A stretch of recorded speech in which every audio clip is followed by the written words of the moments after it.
pilot is all set for the first flight of the XFY-1, the U.S. Navy's new fighter. The plane, which is designed for takeoff from the deck of a cargo boat, goes straight up like a spaceship, but at a fraction of the speed. It can hover just like a helicopter, yet can travel at 500 miles an hour in level flight. A touch of the controls, and down it comes for a tail-first landing. Soon it is hoped the Pogo plane will be in priority production, and then it'll be off to join the Navy.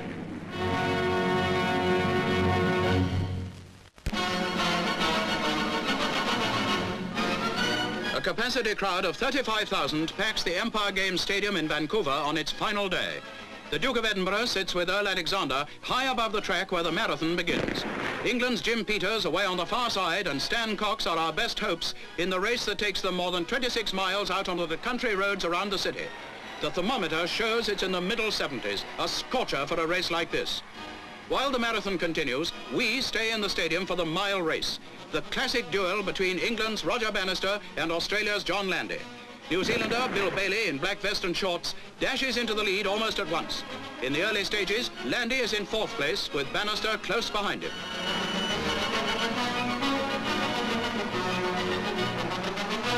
Law, number 346, an Oxford blue, moves up to challenge Bailey for the lead, and yes, he's passing him. Landy is beginning to move up. His tactics are to set a pace even Bannister can't match. Landy's in the lead now. Bannister is in third place. Landy, who holds the world's mile record with a time of 3 minutes 58 seconds, is drawing away.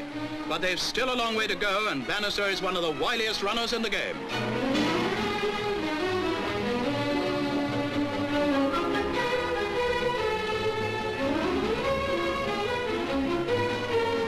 It's still Landy, followed by Bannister, with the rest strung out behind.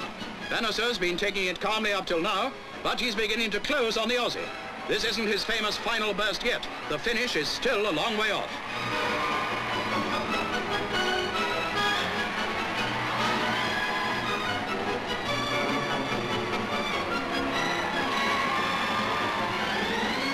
Slowly, steadily, and very surely, Bannister's closing on Landy. Only 400 yards to go.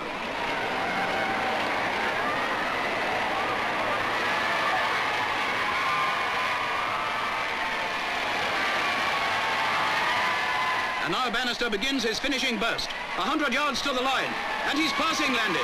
This is the moment the crowd have waited for. Just look at him go.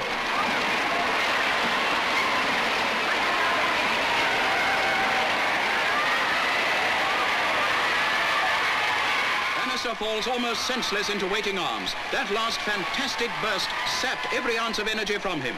His time of 3 minutes 58.8 seconds is his best ever, and only 8/10 outside Landy's world record. Quickly recovered, Bannister runs over to his defeated rival who put up such a magnificent performance. The miracle mile, the mile of the century. Such was Bannister's sensational victory. Back to the marathon, and the crowd is shocked into silence as Jim Peters enters the stadium. Almost unconscious with the heat and with his effort, he stumbles towards the finish, groping blindly, a broken, bewildered figure. If anyone should help him, he would have to be disqualified instantly, just as was Pietro Dorando 46 years ago. A tragic, terrible sight, and yet in its own way, an inspiring one. Peters, one of the greatest marathon runners of all time, still trying to win when he has given all that a man can give. And it is a cruel twist of fate that he falls not on the line he thinks is the finish, but many yards from it. And now, Scotland's Jim McGee, 15 minutes behind Peters, races towards the line. His is the victory, and a very fine victory. But to Jim Peters must go the honours. McGee has won, and Peters has failed. But his failure was fit to rank alongside the shattering triumph of his countryman, Roger Bannister.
as test pilot Skeets Coleman climbs into the specially constructed movable seat in the cockpit.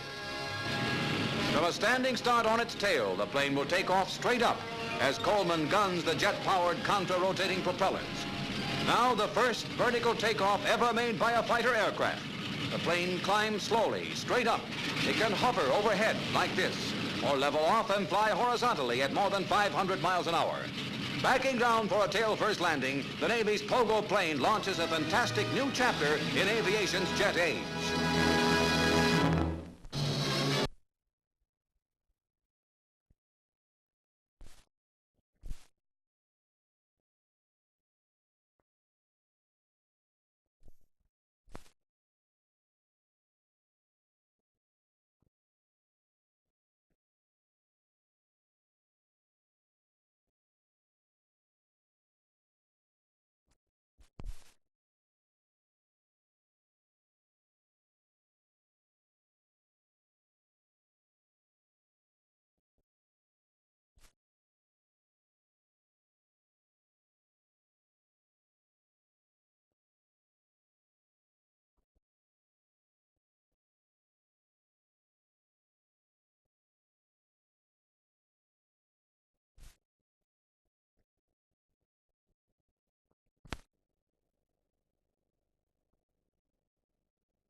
There's perhaps some feeling that this trip to China represents an increase in British labor friendship toward communist China and at the same time a lessening in British labor friendship toward the United States. Is there anything in that? Oh, no, I think that's quite a complete mistake. Our friendship holds with the United States of America. And we're in favor of world peace. And the more contacts we can make, the better. And because we recognize a regime, it doesn't say we'll prove everything that it does.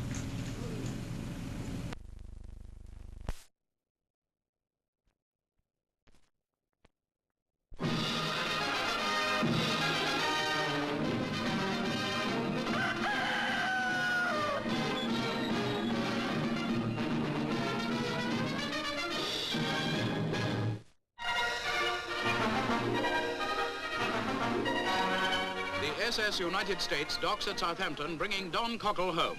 His wife and 2 children, Peter is 2½, are there to welcome him. Patrick is 7. A scar over Cockell's left eye was given to the British heavyweight champion by American Harry Matthews. Cockell has now beaten him 3 times. On the last occasion, a few days ago, Matthews was forced to retire. Now, Pathe News asks Cockell about his future plans. When are you going to meet Rocky Marciano? Well, negotiations have been started, and I believe I will meet him next spring, or June at least. What do you think your chances are of beating him? Well, I think I've got the style to beat him. I don't know whether I can beat him, but if anybody does, he'll have a style like mine, I believe. And if, as we all hope, that you gain this title, this world title, what happens after that? Well, I'll be world champion, won't I? True, but I mean, will you retire after that and go on farming? You've started to farm, haven't No, you? I'll stay and earn some more money. These are the first films ever taken of the DIONNE QUINS, the world's most famous babies. Annette, Yvonne, Marie, Emily and Cecile. This was 20 years ago. Today there are only 4. Emily is dead. 1 year old now, and still Dr. Defoe, their physician since birth, watched over them with loving care. Already they were wealthy, for the Ontario government had set up a trust fund for them. The years went by, and then they were 3. Cameras recorded a birthday kiss. Wherever they went, whatever they did, pressmen would be there. Soon, Yvonne became their leader, Emily, the mimic of the family, Marie, the quiet one, Annette, the strongest, and Cecile, the singer. And then one day, the 5 sisters, quite unaffected by all the publicity, celebrated their 7th birthday. 13 years old now, they were growing up fast. Today, death separates the sisters who were inseparable in life, and their neighbors file past the bier of Emily DIONNE. Emily lies at rest in the little village where 20 years ago she and her sisters were born.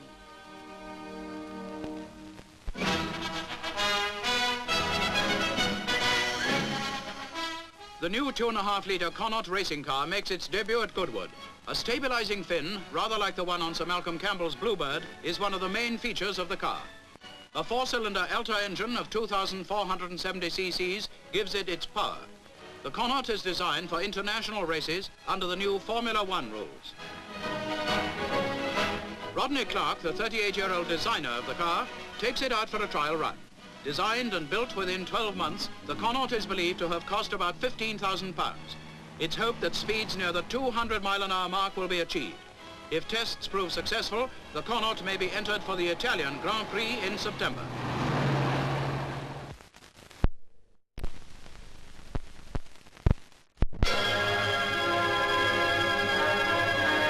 For 2 years, the British North Greenland expedition has lived in the icebound wilderness near Britannia Lake.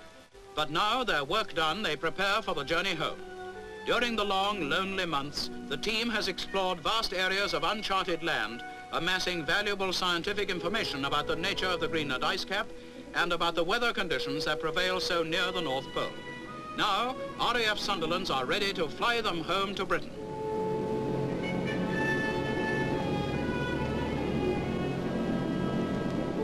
And so to Pembroke Dock. The 4 flying boats bring not only members of the expedition, but much of their valuable scientific equipment. Admiral of the Fleet, Sir Algernon Willis, greets Commander Simpson, the team leader, as he comes ashore. A team of Huskies made the journey too. They are to travel on eventually to the Antarctic to introduce new blood into the existing dog teams there. Many members of the expedition are from the services, others are civilian scientists. Morale, they all agree, was exceptionally high. Seeing his baby daughter for the first time is Chief Petty Officer Edward Jones. Of the success of the expedition, Commander Simpson merely says, "I'll leave that for others to judge."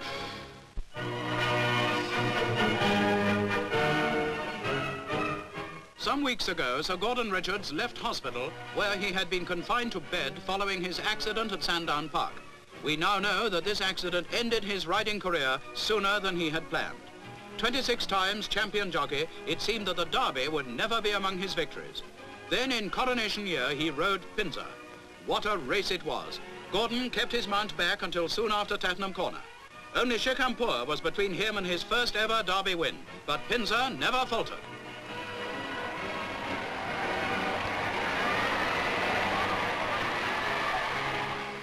And then to complete this perfect day, Sir Gordon was received in the royal box.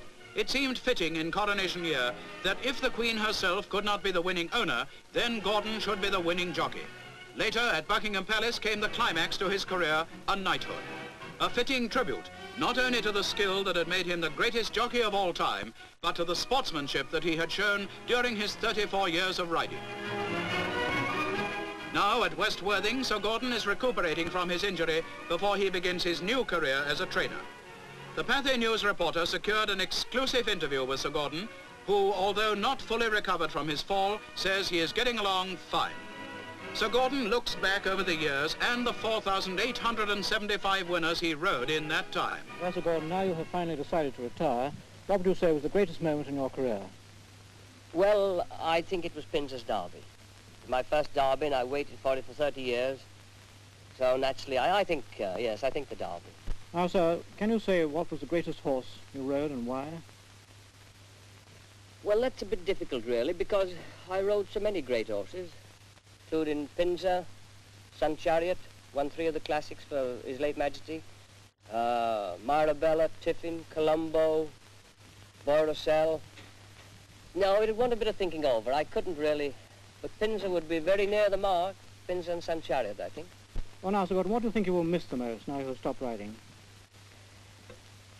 Well, I think the atmosphere of the racecourse, when you come out to ride in the race, the roar of the crowd, especially the holiday meetings, because there's a spirit about them somehow that everybody's keyed up and it's either good old Gordon or some say good old Gordon. And there you are, it's just that atmosphere. I think I'll miss all that the most.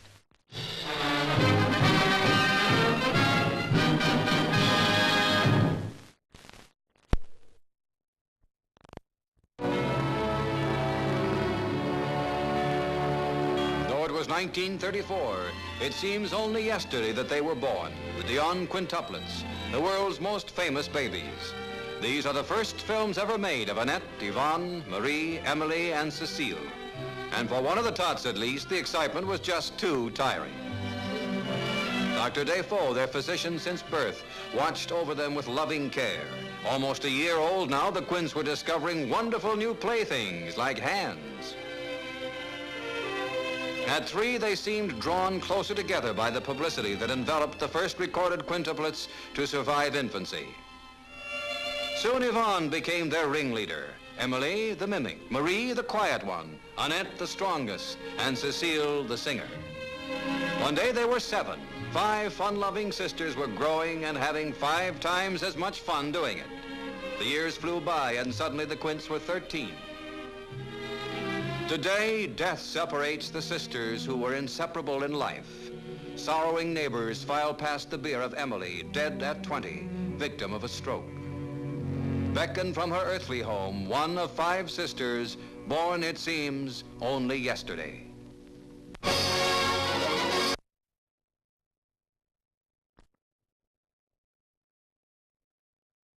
Well, Sir Gordon, now you have finally decided to retire. What would you say was the greatest moment in your career? Well, I think it was Pinser's Derby. My first Derby, and I waited for it for 30 years. So naturally, I think, yes, I think the Derby. Now, sir, can you say what was the greatest horse you rode and why? Well, that's a bit difficult, really, because I rode so many great horses, including Pinser, Sun Chariot, won 3 of the classics for His Late Majesty, Marabella, Tiffin, Colombo, Boracel. No, it would want a bit of thinking over. I couldn't really, but Pinser would be very near the mark. Pinser and Sun Chariot, I think. Well, now, Sir Gordon, what do you think you will miss the most now you'll stop riding?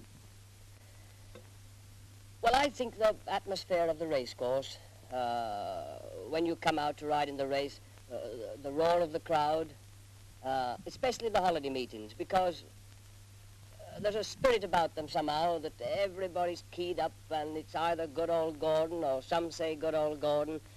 And there you are. It's just that atmosphere. I think I'll miss all that the most.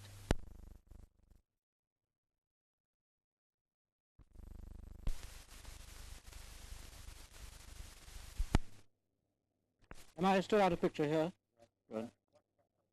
Right.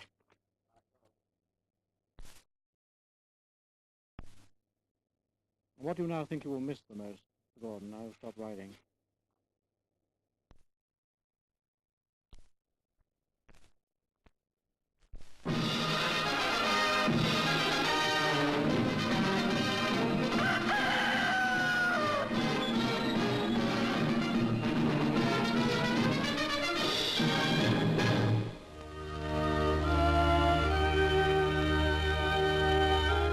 His Grace, the Archbishop of Savannah, Atlanta, the apostolic delegate to Great Britain, attends a ceremony at Walsingham. He is to place a gold and jeweled crown on the statue of Our Lady of Walsingham. The pilgrims, including a party which walked from Middlesbrough, number about 15,000. The crown is made from bracelets, rings and jewels donated by Catholics from all over the country. Now the pilgrims move from the old priory along the Holy Mile to the Slipper Chapel. Many make the journey barefoot. They include parties of Americans, Frenchmen and Poles. The crown statue is to be enthroned in the Slipper Chapel, which has been the official Roman Catholic shrine for Walsingham since 1934. Within the chapel, following the enthronement, 2 white doves nestle on either side of the newly crowned statue.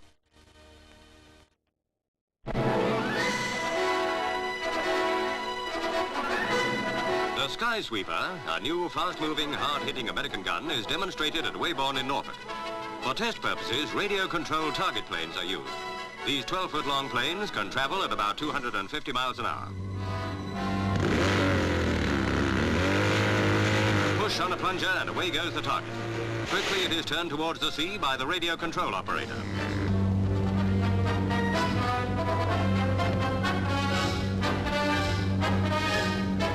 Radar on the Sky Sweeper tracks the plane. Its future course is predicted, and the gun swings quickly and smoothly into position. A 75mm weapon, the Sky Sweeper fires 22 rounds in half a minute.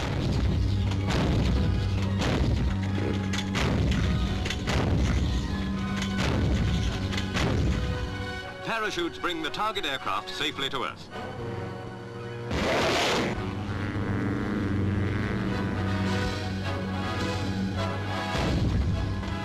The Sky Sweeper, which can operate at night or even in dense fog, is gradually replacing the 40mm Bofors in American ACAC units.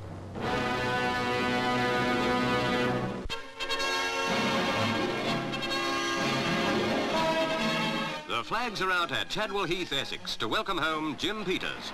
Holding his 2-month-old daughter, Jennifer, Jim stands with his wife, Rita. He calls to his teammate, Roger Bannister, to come and pose for the cameras with him. Bannister, a fully qualified doctor, helped to look after Peters on the journey home from the Empire Games in Vancouver. Peters, who collapsed near the finishing line after the 26-mile marathon, says he now feels as fit as ever. Later, crowds turn out in Harrow and surround Bannister's home. With a wave and a smile, the miracle miler hurries to greet his family.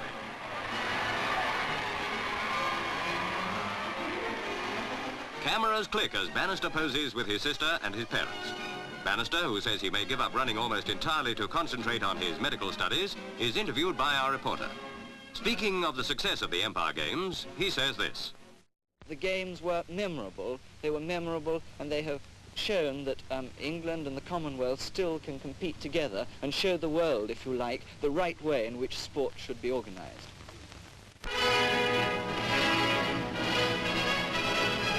The Duke of Edinburgh visits Whitehorse, the capital of the Yukon Territory, during his short tour of Canada. A trip on the paddle steamer Klondike is on his itinerary. Only about 4,500 people live in this little village, which remains much as it was during the gold rush of more than 50 years ago. One of the most cherished souvenirs of those days is the original cabin built by Sam McGee, whose name is still recalled in barrack-room ballads. A plane is soon speeding the Duke of Edinburgh, who wears a safety jacket, on to isolated villages north of the Arctic Circle. On the Great Slave Lake is Yellowknife, a small mining town. Celebrations include buffalo burgers for the children. Mustard served with a paintbrush amuses His Royal Highness, who samples both buffalo and bison meat during his visit. At another village called Coppermine, the Duke meets the 70 Eskimos in the community. Explaining his visit to Canada's northwest, the Duke says he read stories about it as a boy, and ever since has had the ambition to see the territory for himself.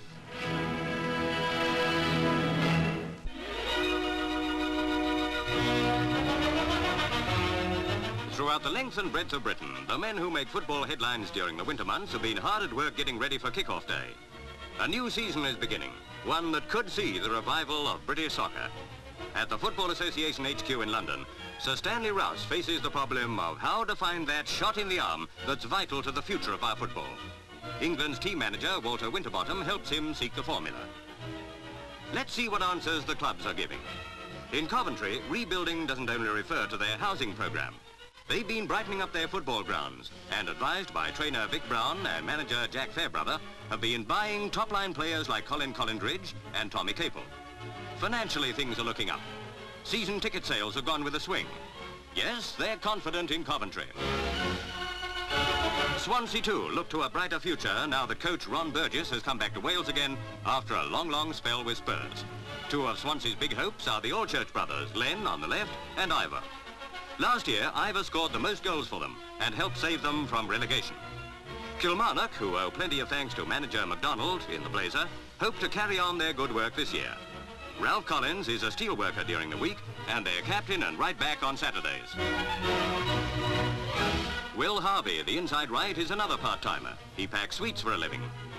A safety engineer and Kilmarnock's right half is Johnny Russell.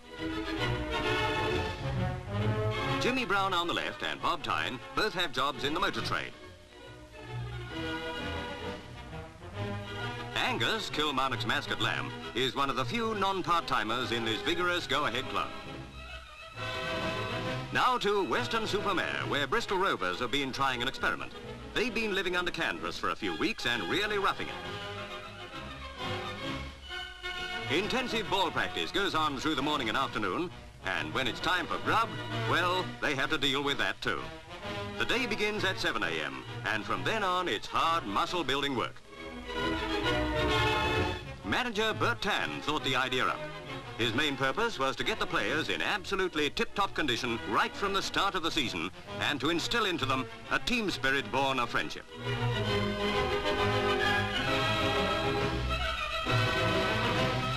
Yes, a tough course, all right, but one that Bertin believes will pay off.